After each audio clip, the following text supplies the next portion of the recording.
ജപമാല സ്വർഗം തന്ന പ്രാർത്ഥന. വിശുദ്ധ ലൂയി ഡി മോൺഫോർട്ട് പറയുന്നു, പ്രാർത്ഥനയുടെ ഏറ്റവും ലളിതവും മഹത്തരവുമായ മാർഗം ഭക്തിയോടെ ജപമാല ചൊല്ലുന്നതാണ്. 1214 വിശുദ്ധ ഡൊമിനിക്കിന് പരിശുദ്ധ അമ്മ പ്രത്യക്ഷപ്പെട്ട് നൽകിയ പ്രാർത്ഥനയാണ് ജപമാല. അമ്മ പറയുന്നു, ഞാൻ ജപമാലയുമായി വന്നിരിക്കുന്നത് ലോകത്തിൽ സമാധാനം സ്ഥാപിക്കുവാനാണ്. ഒക്ടോബർ ജപമാല മാസമാണ്. വിശുദ്ധ യോസേ പിതാവിൻ്റെ നിർമ്മല ഹൃദയത്തിലൂടെ പരിശുദ്ധ അമ്മയുടെ വിമല ഹൃദയം വഴി ഈശോയുടെ തിരുഹൃദയത്തിലേക്കുള്ള യാത്രയിൽ മനുഷ്യകുലത്തിന് ലഭിച്ച ഏറ്റവും വലിയ ആയുധമാണ് ജപമാല.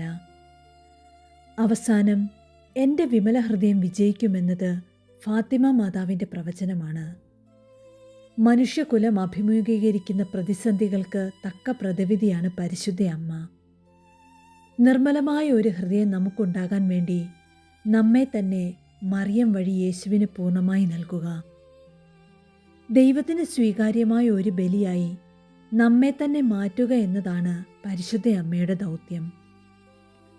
ദൈവത്തിന് നൽകാൻ നിർമ്മലമായ ഒരു ഹൃദയം നമുക്കുണ്ടായിരിക്കുക എന്നതാണ് അനിവാര്യം.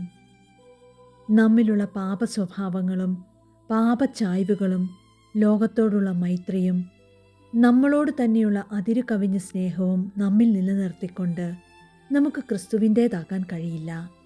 അതൊരു വിരോധാഭാസമാണ്. ഇതാ കർത്താവിൻ്റെ ദാസി, നിന്റെ വാക്ക് എന്നിൽ നിറവേറട്ടെ എന്ന വാക്യത്തിൽ മറിയം തൻ്റെ സമർപ്പണം ഒതുക്കിയിരുന്നില്ല. പ്രത്യുത മറിയം ഇവയെല്ലാം ഹൃദയത്തിൽ സംഗ്രഹിച്ച് ഗാഢമായി ചിന്തിച്ചുകൊണ്ടിരുന്നുവെന്ന് ലൂക്കാ സുവിശേഷകൻ രേഖപ്പെടുത്താൻ തക്കവിധം പരിശുദ്ധ അമ്മയുടെ ജീവിതം മുഴുവൻ ദിവ്യലിഖിതങ്ങളുടെ ഒരു ധ്യാനമായിരുന്നു.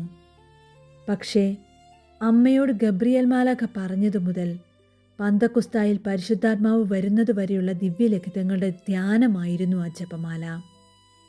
എന്നാൽ ഇതോടൊപ്പം പന്തക്കുസ്തായിൽ പരിശുദ്ധാത്മാവിൻ്റെ ആഗമനവും മാലാഖമാർ പരിശുദ്ധ അമ്മയെ സ്വർഗത്തിലേക്ക് കൊണ്ടുപോയതും ത്രിലോകരാജ്ഞിയായി മുടിധരിപ്പിച്ചതും ചേർത്തുള്ള ദിവ്യലിഖിതങ്ങളുടെ ഒരു ജീവിക്കുന്ന ദൃശ്യമാണ് ജപമാല. പരിശുദ്ധ അമ്മയുടെ കരം പിടിച്ച് ഈശോയുടെ മുഖം കണ്ട് രക്ഷാകര രഹസ്യങ്ങളിലൂടെയുള്ള ഒരു യാത്രയാണ് ജപമാല. ജപമാല മാസമായ ഒക്ടോബറിലെ ഒരുക്കത്തിനായി അഭിവന്ദ്യമാർ ജോസഫ് പാംപ്ലാനി പിതാവിൻ്റെ ഇടയലേഖനത്തിൽ പറഞ്ഞിരിക്കുന്നത് പോലെ ജപമാല ഒരേ സമയം മിശിഹായോടുള്ള പ്രാർത്ഥനയും മറിയത്തോടൊപ്പം മിശിഹായെ അനുഭവിക്കാനുള്ള പ്രാർത്ഥനയുമാണ്. ഇതിലെ കർത്തൃപ്രാർത്ഥനയിലും നന്മ നിറഞ്ഞ മറിയം എന്ന ജപത്തിലും ത്രിത്വസ്തുതിയിലും നിറഞ്ഞു നിൽക്കുന്നത് പരിശുദ്ധ അമ്മയും പരിശുദ്ധ ത്രിത്വവുമാണ്. വിശുദ്ധ ഗ്രന്ഥത്തിലും ആരാധനാക്രമത്തിലും വേരൂന്നിയുള്ള ഈ പ്രാർത്ഥന അനുദിന ജീവിത യാഥാർത്ഥ്യങ്ങളുമായി കൂട്ടിച്ചേർത്ത് ധ്യാനാത്മകമായി ഉരുവിടുമ്പോൾ ഏറ്റവും ശ്രേഷ്ഠമായ പ്രാർത്ഥനയായി മാറുന്നു. മിശിഹായുടെ പരസ്യ ജീവിതത്തിലെ 20 രഹസ്യങ്ങളാണ് ജപമാലയിൽ നാം ധ്യാനിക്കുന്നത്. അതിനാലാണ് ജപമാലയിൽ ഭക്തിയോടെ ക്രിസ്തു രഹസ്യങ്ങൾ ധ്യാനിക്കുമ്പോൾ മറിയത്തിൻ്റെ കണ്ണുകളിലൂടെ മിശിഹായെ കാണാൻ കഴിയുമെന്ന് വിശുദ്ധ ജോൺ പോൾ രണ്ടാമൻ മാർപ്പാപ്പ പഠിപ്പിക്കുന്നത്. മഹിമയുടെയും സന്തോഷത്തിൻ്റെയും ദുഃഖത്തിൻ്റെയും പ്രകാശത്തിൻ്റെയും രഹസ്യങ്ങളെ ജപമാല പ്രാർത്ഥനയിലൂടെ നാം ധ്യാനിക്കുമ്പോൾ നമ്മുടെ ഹൃദയം ഈശോയുടെ ഓർമ്മകളാൽ നിറയുകയാണ്. വിശുദ്ധ ആംബ്രോസ് ഇപ്രകാരം പറയുന്നു, ദൈവം ഭൂമിയിലേക്ക് ഇറങ്ങി വന്ന ഗോവണിയാണ് മറിയം.